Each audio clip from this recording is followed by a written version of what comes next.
Hello viewers, welcome to my YouTube channel. তোমাদের সকলকে GS tuition এক্সে স্বাগত জানাই। আশা করি তোমরা সকলেই ভালো আছো। আজকে তোমাদের আমি দশম শ্রেণীর জিকে পাহাড়ি ও ডক্টর সুভাষ বিশ্বাসের ইতিহাস ও পরিবেশ এই বইটির দ্বিতীয় অধ্যায়ের বেশ কিছু গুরুত্বপূর্ণ প্রশ্ন উত্তর নিয়ে আলোচনা করব। তো দ্বিতীয় অধ্যায়ের বেশ কিছু প্রশ্ন আমি টুকে রেখেছি, প্রশ্নগুলো তোমরা দেখো। এই প্রশ্নগুলো তোমাদের আমি উত্তর করিয়ে দিচ্ছি। দেখো, দশম শ্রেণীর দ্বিতীয় অধ্যায়, এখানে আমি প্রশ্নগুলো টুকে রেখেছি, অ্যান্সার করে দিচ্ছি, তোমরা দেখতে পারো। গুরুত্বপূর্ণ প্রশ্ন এগুলো, পরীক্ষায় বারবার আসে। তো আমি প্রথম প্রশ্ন দেখো দিয়েছি, বামাবোধিনী পত্রিকার সম্পাদক কে ছিলেন? তো বামাবোধিনী পত্রিকার সম্পাদক ছিলেন উমেশ চন্দ্র দত্ত। তাহলে প্রথম প্রশ্নের উত্তর হবে উমেশ চন্দ্র দত্ত। এই বামাবোধিনী পত্রিকাটি 1863 খ্রিস্টাব্দে এই বামাবোধিনী সভা তিনি প্রতিষ্ঠা করেছিলেন। তারপরে আছে 2 নম্বর প্রশ্ন, সঞ্জীবনী পত্রিকার সম্পাদক কে ছিলেন? সঞ্জীবনী পত্রিকার সম্পাদক ছিলেন কৃষ্ণকুমার মিত্র। কৃষ্ণকুমার মিত্র। তারপরে 3 নম্বর প্রশ্ন আমি রেখেছি, তত্ত্ববোধিনী পত্রিকার সম্পাদক কে ছিলেন? তত্ত্ববোধিনী পত্রিকার সম্পাদক ছিলেন দেবেন্দ্রনাথ ঠাকুর। দেবেন্দ্রনাথ ঠাকুর ছিলেন তত্ত্ববোধিনী পত্রিকার সম্পাদক। বুঝতে পারলে? আশা করি তোমরা বুঝতে পারছো। তারপরে আছে হিন্দু পেট্রিয়ট পত্রিকার সম্পাদক কে ছিলেন? নীল বিদ্রোহের পটভূমিকায় লেখা ছিলেন যেটি হরিশচন্দ্র মুখোপাধ্যায়। হরিশচন্দ্র মুখোপাধ্যায় ছিলেন হিন্দু পেট্রিয়ট পত্রিকার সম্পাদক। তারপরে প্রশ্ন আছে, গ্রামবার্তা পত্রিকার সম্পাদক কে ছিলেন? গ্রামবার্তা পত্রিকার সম্পাদক ছিলেন হরিনাথ মজুমদার। হরিনাথ মজুমদার। বুঝতে পারলে? তারপরে গ্রামবার্তা পত্রিকাটি কোথা থেকে প্রকাশিত হয়? উত্তর, বাংলাদেশের কুষ্টিয়া জেলা থেকে। বাংলাদেশের কুষ্টিয়া জেলা থেকে। তারপরে প্রশ্ন আছে, হুতুম প্যাঁচার নকশা গ্রন্থটি কার রচনা? হুতুম প্যাঁচার নকশা গ্রন্থটি রচনা করেছিলেন কালীপ্রসন্ন সিং। কালীপ্রসন্ন সিং বা সিংহ, যা ইচ্ছা। তারপরে প্রশ্ন আছে, নীলদর্পণ নাটকটি কে রচনা করেন? নীলদর্পণ নাটকটি রচনা করেছিলেন দীনবন্ধু মিত্র। দীনবন্ধু মিত্র নীলদর্পণ নাটকটি রচনা করেছিলেন। তারপরের প্রশ্ন আছে, দেখো, নীলদর্পণ নাটকটি ইংরেজিতে কে অনুবাদ করেছিলেন? নীলদর্পণ নাটকটি ইংরেজিতে অনুবাদ করেছিলেন মাইকেল মধুসূদন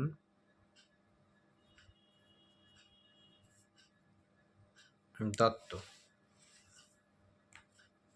তারপরে প্রশ্ন আছে, কে কবে কলকাতা মাদ্রাসা প্রতিষ্ঠা করেন? 1781 খ্রিস্টাব্দে Warren Hastings. Warren Hastings Kolkata মাদ্রাসা প্রতিষ্ঠা করেন। তারপরে প্রশ্ন আছে, কে কবে এশিয়াটিক সোসাইটি প্রতিষ্ঠা করেন? 1784 খ্রিস্টাব্দে উইলিয়াম জোন্স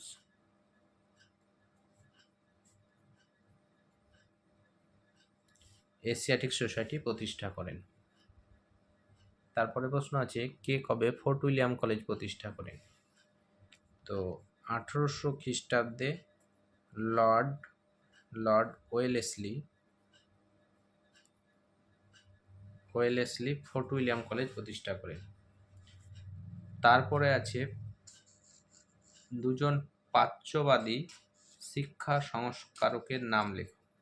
দেখো, প্রাচ্য এবং পাশ্চাত্য দ্বন্দ্ব যে 1813 খ্রিস্টাব্দে চার্টার অ্যাক্ট আইনে ভারতবর্ষে শিক্ষা খাতে 1 লক্ষ টাকা ব্যয় করার সিদ্ধান্ত নেওয়া হয়েছিল, সেটি প্রাচ্য খাতে ব্যয় করা হবে না পাশ্চাত্য শিক্ষার খাতে ব্যয় করা হবে তা নিয়ে দ্বন্দ্ব দেখা দিয়েছিল। একদল মনে করতো যে প্রাচ্য শিক্ষায় ব্যয় করা উচিত, আর একদল মনে করতো পাশ্চাত্য শিক্ষায় ব্যয় করা উচিত। যারা প্রাচ্য শিক্ষার পক্ষে ছিলেন তাদের প্রাচ্যবাদী বলা হয়। তো এই প্রাচ্যবাদীদের মধ্যে উল্লেখযোগ্য ছিলেন Thomas Babington Macaulay, Alexander Duff এরা ছিলেন আলেকজান্ডার ডাফ ছিলেন প্রাচ্যবাদী।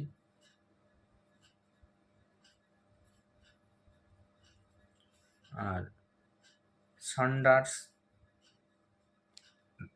সন্ডান্স এরাও ছিলেন প্রাচ্যবাদী।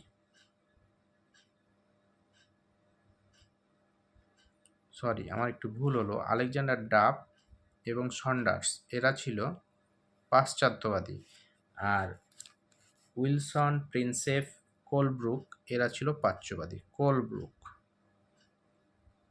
কোলব্রুক ও উইলসন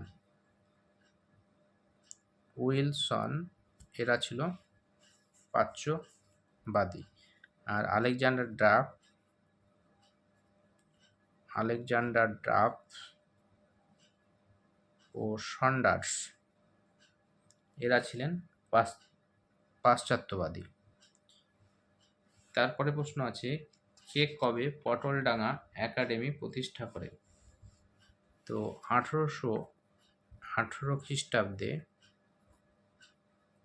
ডেভিড হেয়ার, যিনি একজন ঘড়ি ব্যবসায়ী ছিলেন, এই পটলডাঙ্গা একাডেমি প্রতিষ্ঠা করেছিলেন 1818 খ্রিস্টাব্দে। পরের প্রশ্ন দেখো, ক্যালকাটা স্কুল বুক সোসাইটি কে কবে প্রতিষ্ঠা করেছিলেন? তো এটাও ডেভিড হেয়ার করেছিলেন 1817 খ্রিস্টাব্দে। 1817 খ্রিস্টাব্দে ডেভিড হেয়ার প্রতিষ্ঠা করেছিলেন। তারপর আছে পাশ্চাত্য শিক্ষা বিস্তারের ম্যাগনা কার্টা কাকে বলা হয়? যেটা বোর্ড অফ কন্ট্রোলের সভাপতি চার্লস উড প্রকাশ করেছিলেন, যেটাকে উডের ডেসপ্যাচ বলা হয়। তাহলে উডের ডেসপ্যাচকে বলা হয় পাশ্চাত্য শিক্ষা বিস্তারের ম্যাগনা কার্টা। ভারতের প্রথম বালিকা বিদ্যালয়ের নাম কি? পরের প্রশ্ন, ভারতের প্রথম বালিকা বিদ্যালয় ছিল হিন্দু বালিকা বিদ্যালয়, যিনি ড্রিঙ্কওয়াটার বেথুন ও ঈশ্বরচন্দ্র বিদ্যাসাগর যৌথ উদ্যোগে প্রতিষ্ঠা করেছিলেন হিন্দু বালিকা বিদ্যালয় 1849 খ্রিস্টাব্দে। হিন্দু বালিকা বিদ্যালয়, যেটি বর্তমানে বেথুন স্কুল নামে পরিচিত। তার পরের প্রশ্ন আছে, কোন মহিলা প্রথম ভারতের ডাক্তারি পাস করেন? তাহলে এখানে সঠিক উত্তর হবে কাদম্বিনী গঙ্গোপাধ্যায় বা কাদম্বিনী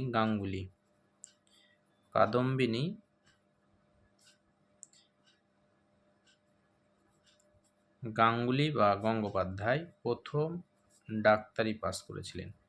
আর প্রথম বিএ পাস করেছিলেন এই কাদম্বিনী গাঙ্গুলি আর চন্দ্রমুখী বসু, এই দুজন মিলে। কলকাতা মেডিকেল কলেজ কবে প্রতিষ্ঠিত হয়? পরের প্রশ্ন, কলকাতা মেডিকেল কলেজ প্রতিষ্ঠিত হয়েছিল 1835 খ্রিস্টাব্দে। তারপর কলকাতা মেডিকেল কলেজের প্রথম অধ্যক্ষ কে ছিলেন? কলকাতা মেডিকেল কলেজের প্রথম অধ্যাপক ছিলেন মন্টফোর্ড ব্রামলি। তারপরে প্রশ্ন আছে, কলকাতা মেডিকেল কলেজের জন্য কে জমিদান করেছিলেন? উত্তর হবে Motilal seal. Motilal seal Kolkata medical কলেজের জন্য জমিদান করেছিলেন। কলকাতা মেডিকেল কলেজে কে প্রথম শব ব্যবচ্ছেদ করেছিলেন? কলকাতা মেডিকেল কলেজে প্রথম শব ব্যবচ্ছেদ করে যুগান্তকারী ঘটনা ঘটিয়েছিলেন মধুসূদন গুপ্ত। মধুসূদন গুপ্ত প্রথম এই শব ব্যবচ্ছেদ করেছিলেন, মানে পোস্টমর্টম করেছিলেন প্রথম। পরের প্রশ্ন, কোন ভাইসরয়ের আমলে ভারতে বিশ্ববিদ্যালয় আইন পাশ হয়? উত্তর লর্ড ক্যানিং। লর্ড ক্যানিং এর আমলে। তার পরের প্রশ্ন দেখো, কলকাতা বিশ্ববিদ্যালয়ের প্রথম আচার্য কে ছিলেন? কলকাতা বিশ্ববিদ্যালয়ের প্রথম আচার্য ছিলেন লর্ড ক্যানিং। তারপরে প্রশ্ন আছে, কলকাতা বিশ্ববিদ্যালয়ের প্রথম উপাচার্য কে ছিলেন? প্রথম উপাচার্য ছিলেন সুপ্রিম কোর্টের প্রধান বিচারপতি sir James William Colville. Sir James William Colville. তারপরে প্রশ্ন আছে, কলকাতা বিশ্ববিদ্যালয়ের প্রথম ভারতীয় উপাচার্য কে ছিলেন? কলকাতা বিশ্ববিদ্যালয়ের প্রথম ভারতীয় উপাচার্য ছিলেন গুরুদাস বন্দ্যোপাধ্যায়। গুরুদাস বন্দ্যোপাধ্যায়। তো আমি তোমাদের এই 31টা প্রশ্ন 2 অধ্যায় থেকে আলোচনা করলাম। বাকি ভিডিওতে আমি চেষ্টা করব তোমাদের বেশ কিছু গুরুত্বপূর্ণ আরও প্রশ্নগুলোই আলোচনা করা। তো ততক্ষণ পর্যন্ত তোমরা সবাই ভালো থেকো। টাটা।